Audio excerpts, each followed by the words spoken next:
Voilà, c'est toujours du plaisir de vous servir sur Rufisque Sénégal Télévision mbokk yi xarit ñu ngi leen nuyu bu baax daal di leen jàmm seen émission politique nooy def ba fallu tey jii ñu si dalal ki nga xam ne mooy monsieur Djibril Samba nekk président mouvement taxawu sa gox nekk tamit allié si alliance coalition Benno Bokk Yaakaar ci élection gox-goxaat yi ñu dëkkmal si commune bu Rufisque Ouest tey jii moom la ñuy dalal seen plateau nooy def ba fallu waxtaan nar a séq suñu diggante ñu bàyyi ko wax mu nuyoo ko mbokk internet du Rufisque Sénégal Télévision laata ñoo sóobu ci waxtaan bi monsieur Djibi Samb ñu bàyyi la nga nuyoog mbokk internet yu Rufisque Sénégal Télévision. jërëjëf Momar Talla maa ngi leen di remercier bu baax ci invitation bi maa ngi nuyu mbokku internet yëpp di leen ziyaara di leen baalu àq di leen ñaanal ci yendu jàmm. monsieur Samba nga nekk tamit jiite mouvement bi di mouvement taxawu sa gox mu mel ni kon si politique xaw nga see yàgg tuuti est-ce que mën nañu defar benn briefing bu ndaw rek sa jaar-jaar si politique. waaw jërëjëf Momar Talla sama jaar-jaar ci politique moom yàgg na yàggul. parce que 2014 la ay xale dajaloo woon créer benn mouvement. tuddee ko MTG mouvement taxaw sa gox ñëw tànn ma ne naa ko diriger. d'accord li taxoon ñu ne naa ko diriger parce que li ñu bëggoon surtout mooy éviter xëccoo yi ne parti bi te ñoom li ñu ci bëggoon. mooy ñu def benn mouvement boo xamante ne day ëmb ñëpp. mais comme amoon benn féete ci politique ñu ne ma yow yaa am profil pour jiite ko. yàlla dimbali ñu ànd parti yu bari nag seq ko.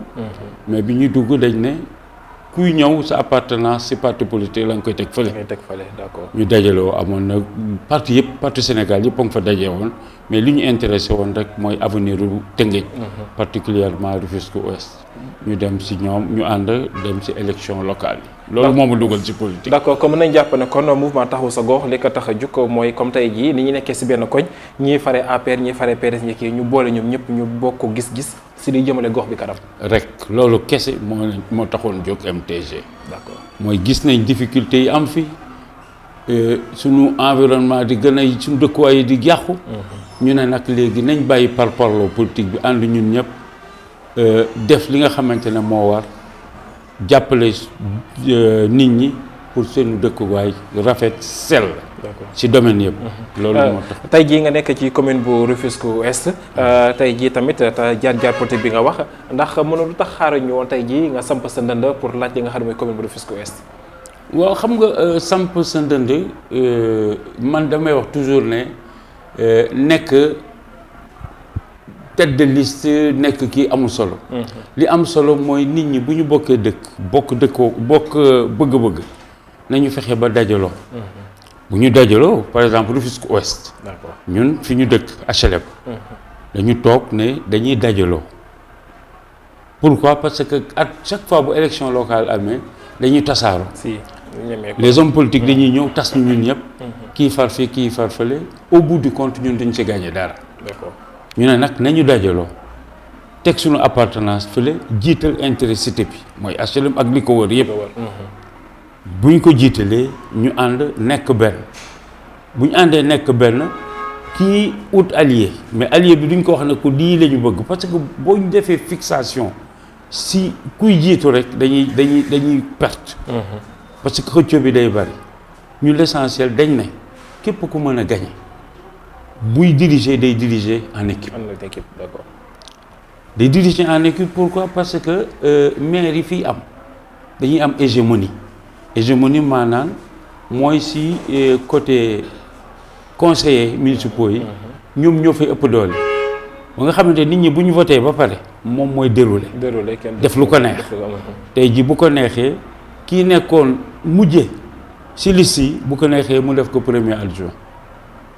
lu ko neex mën na ko def te kenn du si def parce que am na majorité mécanique boo xamante ne moo koy permettre lu mu bëgg a def mu def ko te gestion bi bu jotee li ko dalee 1er janvier ba gestion bi jeex amul kenn si population bi ku mën a taxaw ne budget bi nangam la woon priorité yi nangam la woon léegi nii lañ ko doxalee léegi nii ñu ne nag loolu dafay dañ nañ fexe ba am benn un conseil municipal boo xamante ne ñi koy composé maire bi du si ëppale.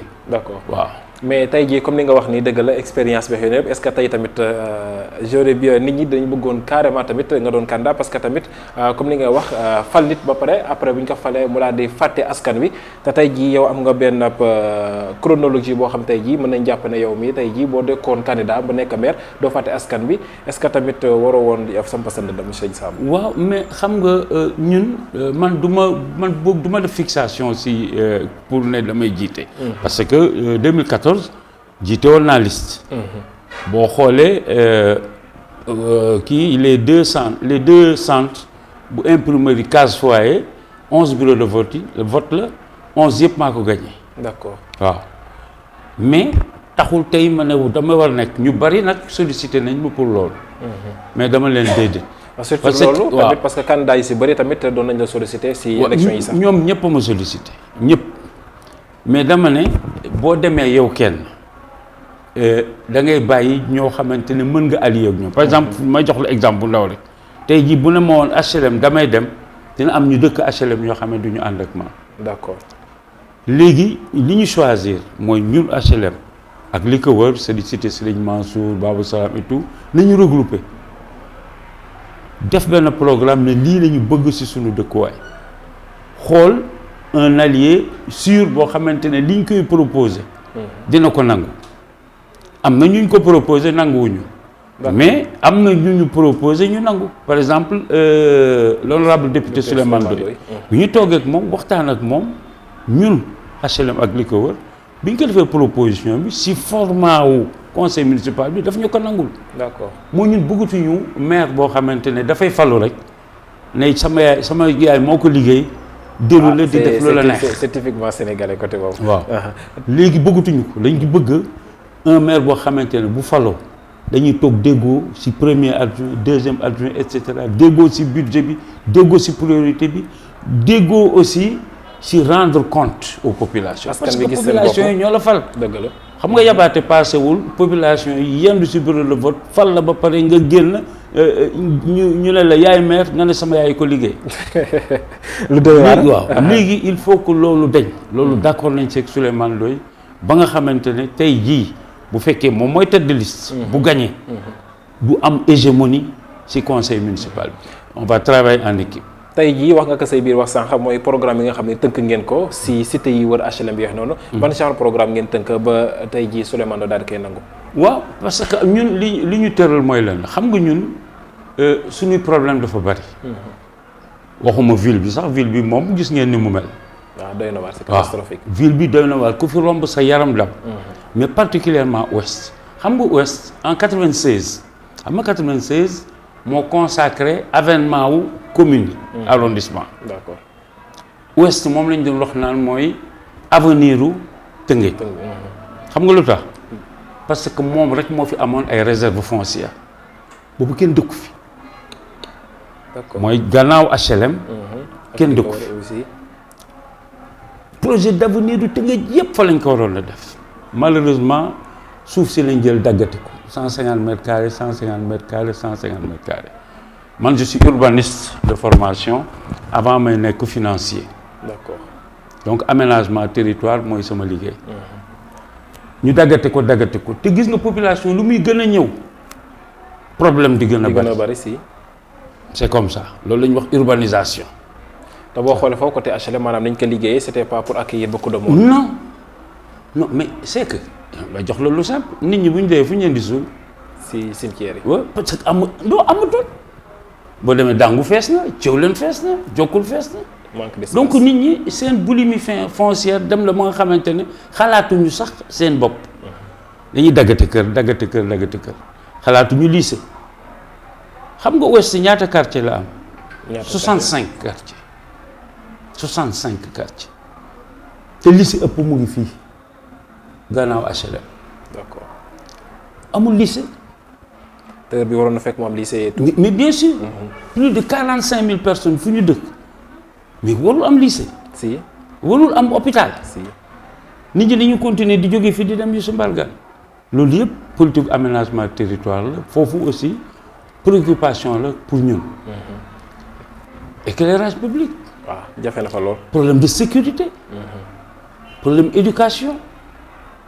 parce que ñun suñu maire yi seen dañu concentré aussi social. ah loolu la ñuy wax la mairie elle a une dimension sociale. mais social mais du c'est quoi parce que mënoo jox ñëpp.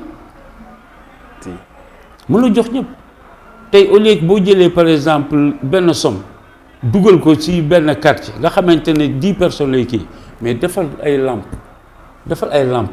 avec 10 fois moins d'argent nit ñi di jàll en toute sécurité. mais moo gën moo ëpp njëriñ. waay jàppale école yi aussi moo ëpp njëriñ. d'accord waay.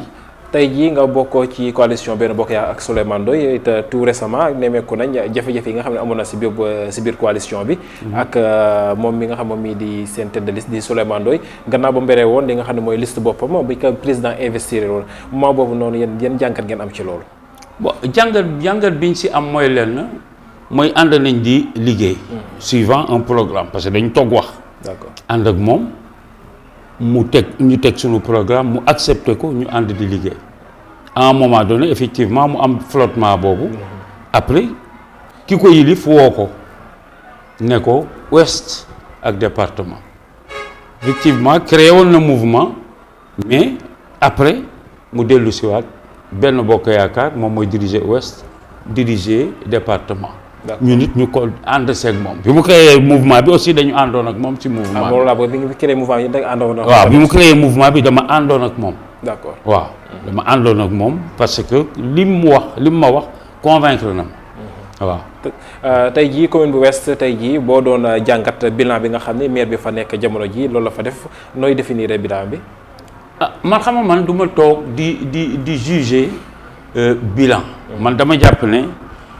nit fu mu nekk def fa 20 ans warul sax def campagne. dans les normes. day ñëw rek ne lii laa fi def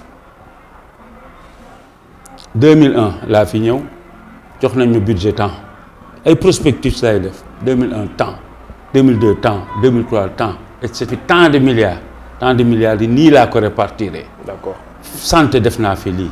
éducation def naa fi lii mobilité def naa fi lii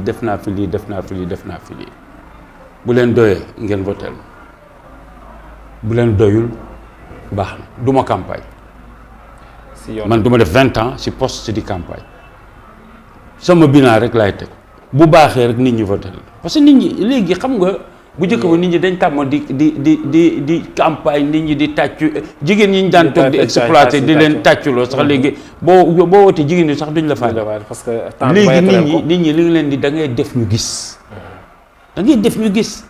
par exemple Tëngéej bu inondé par exemple Zac de Mbao côté Zac de Mbao jëm si yeneen cité yëpp dafay fees ak ndox tey jii Souleymane Ndoye bu ñëw fa jël dafa ay moto pompe jox leen mais ñoom bonne question lañu posé mais daanaka ànd suñu maire moom la ñuy jàppale.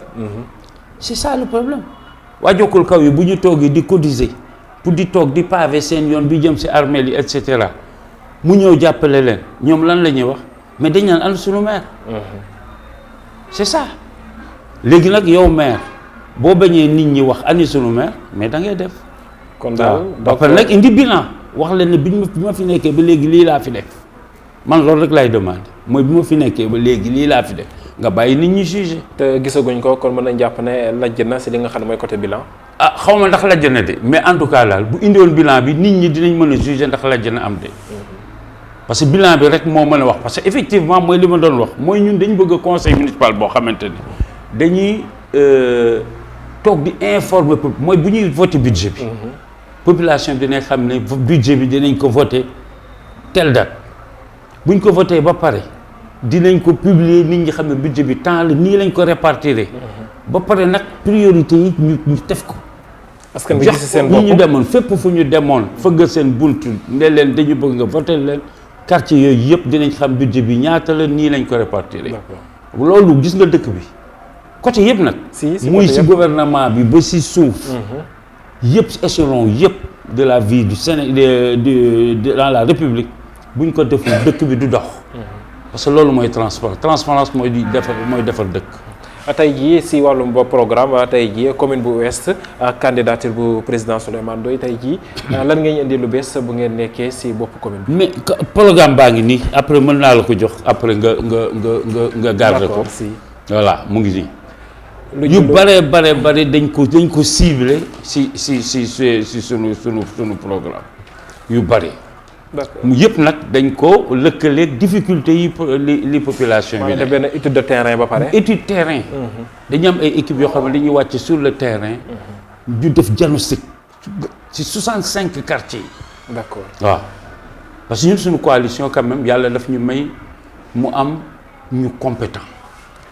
ñu compétent ñoo xamante da ngeen jiitu gars yi. dañu non xam nga Tëngéej problème yi dafa bari.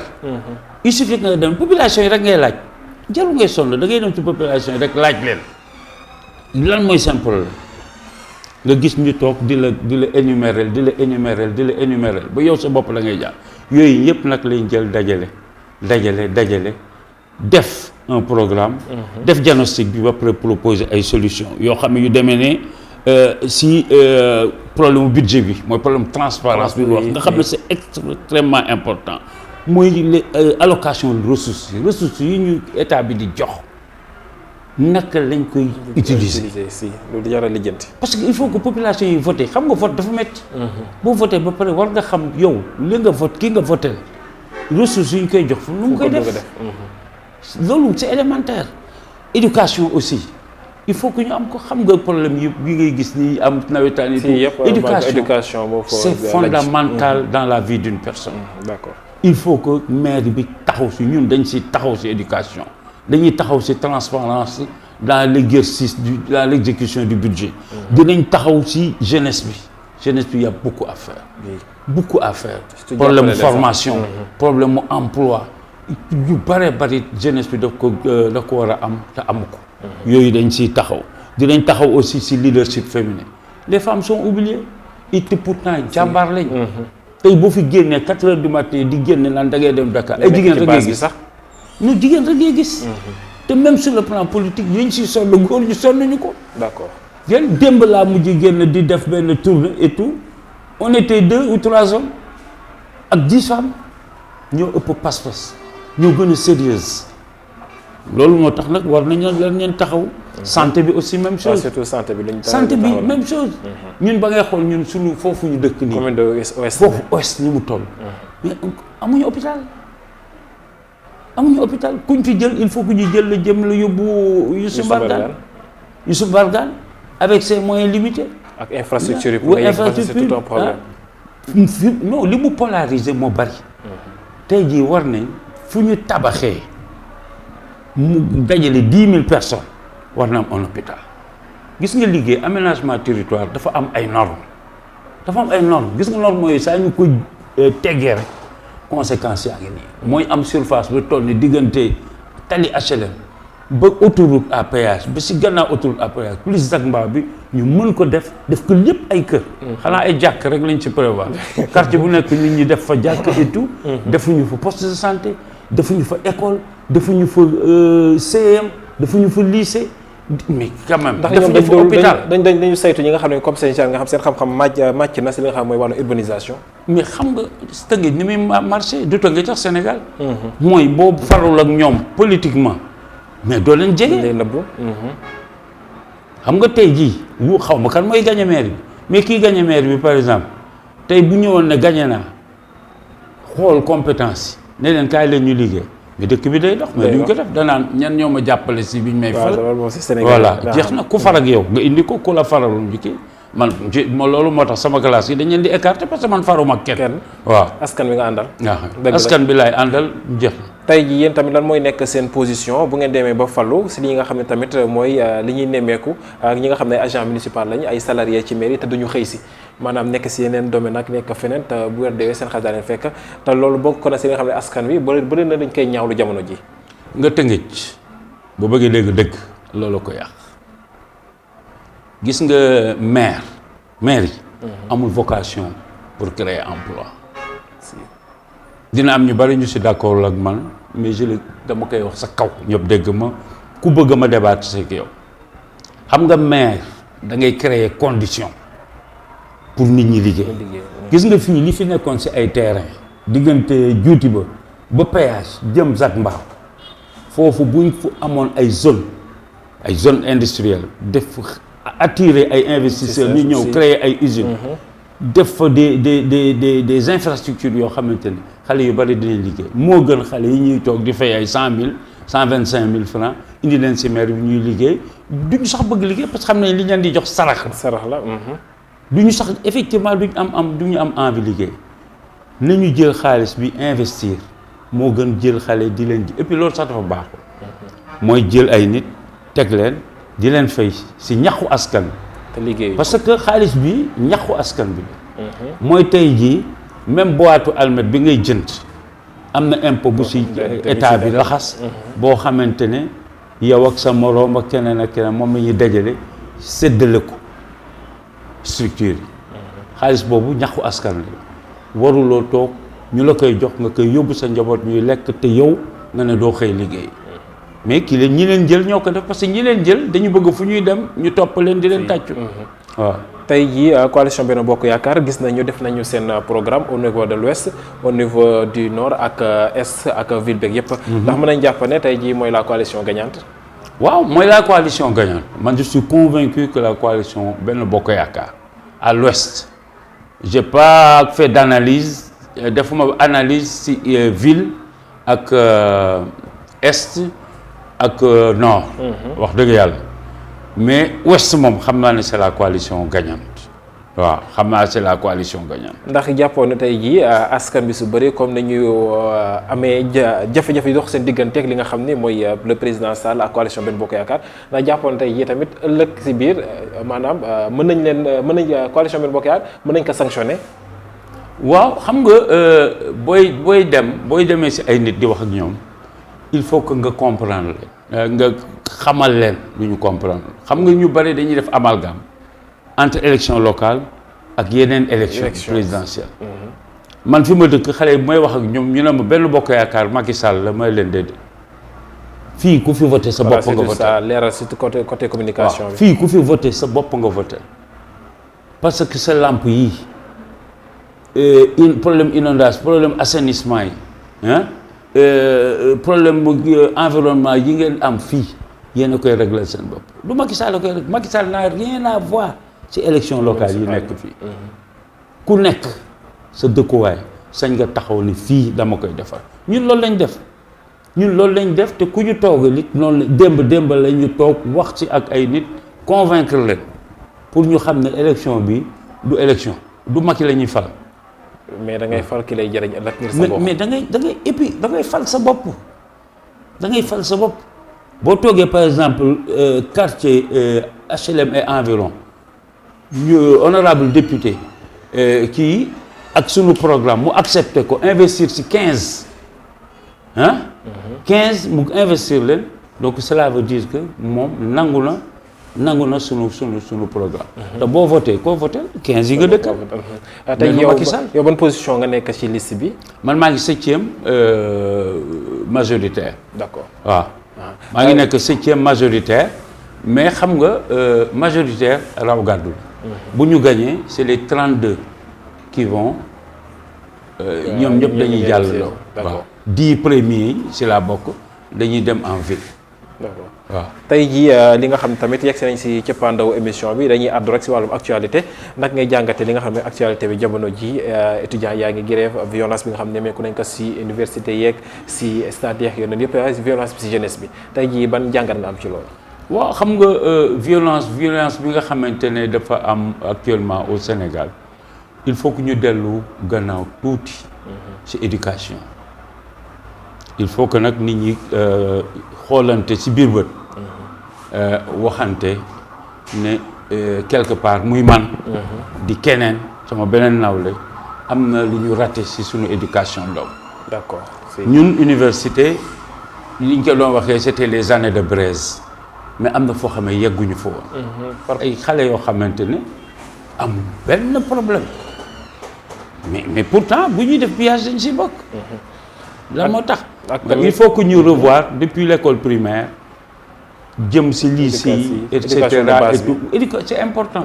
ñun école primaire je me rappelle bu ñu daan dugg classe dañuy rang maître bi taxaw ngay dugg boo rombee peñew woo mbaa nga tilim mooy la à côté et cetera ba ñëpp dugg mu cible kii woo seen parents ne leen occupe-toi de ton enfant nay sangu nay def lii et cetera xale bi aussi bu demee ba au lycée danaan mag la di commencer changer il faut que le parent soit vigilant mais évidemment il faut que état bi aussi jouer son rôle état bi am na si part de responsabilité bu mag boo xamante ni il faut que aussi mu nangu ko assumer mooy toppatoo éducation bi ba pare am fermeté si yenn dérive surtout tey jii ni daanaka émission bi jeex na pare sax mais dernière partie bi rek la ñu toll mooy li nga xam ne tamit nemmeeku nañ ko bii passé mooy randonnée de la paix bi nga xam ni daan nañu koy initier au niveau de Rufisque dajale si candidat yëpp pour appel à la non violence si élection municipale yi ñu dëgmal te gis nañ itam le président Souleymane Ndoye ak yeneen i candidats yëpp ñoo xam ni bokkuñu sax ci coalition bi ñu ñëpp daje lañu ngir woote jàmm message booy lancé ci élection yi ñu jëm si nga daal di tàggoowaale. waaw man li message may lancé rek mooy li ñuy def ñooñu. yàlla na fekk ñu gëm ko. ñoom ñëpp laa wax. ñoom ñëpp. yàlla na fekk li ñuy def ñu gëm ko. mooy àndandoo na nekk benn def randonnée condamner les violences et cetera yàlla na fekk ñu gëm ko. message may lancé mooy que bu fekkee ne Tëngéej moo ñu tax a jóg bu fekkee Tëngéej moo ñu tax a jóg defar ko rek jarul xuloo jarul xeex jarul wut aussi ay nervi ñu lay escorter waaw man toujours dama naan ñi nga xamante ne ñooy jëkk wut ay nervi yu leen di encadrer ñoom ñooy pousser nit ñi à la violence mais normalement nit ñi war nañ def une campagne civilisée boo xamante ne du am histoire du am xuloo du am xeex parce que ñun ñëpp benn lañ waaw ñun ñëpp benn lañ ñu ànd bu ñu toogee au soir du 23 ñu ne diw moo gagné diw boobu xaar ñu introniser ko mu jeex man miy wax ak yow mi maar sama xarit la depuis longtemps c'est un ami on a grandi ensemble depuis l'âge de 5 ans il restera toujours mon ami donc mënuma toog di placer un seul mot boo xamante ne rafetul si moom te moom it je suis sûr que du ko def parce que ñun ñëpp ñoo ànd nekk xarit nekk bokk même bu ñu bokkul nag fu ñu far mais ñun ñëpp benn lañ te ñoo bokk benn objectif mooy defar Tëngéej bi nga xam ne mu ngi yàqu sunu ñoo ngi koy seetaan muy yàqu. donc monsieur Samba ñu lay jaajëf lu baax si teewlu bi nga ñëw teewlu si émission bi. day def ba falu nekk tamit président mouvement taxawu sa gox ak tamit bokkoo si allié si coalition Benno Bokk Yaakaar ci commune bu Rufisque Ouest ñu koy jaajëfal bu baax si teewam fii si émission day def ba falu mbokk mi ngoog lañu indiloon tey jii dina jox dig daje très bientôt di remercier équipe technique bi si li nga xam ni mooy ñu équipe technique bi avec la directrice Plodio Lamine Am ak Rayo ñëpp di leen jaajëf bu baax dañ jox dig daje à très bientôt sur Rufisque Sénégal Télévision jërë ngeen jëf.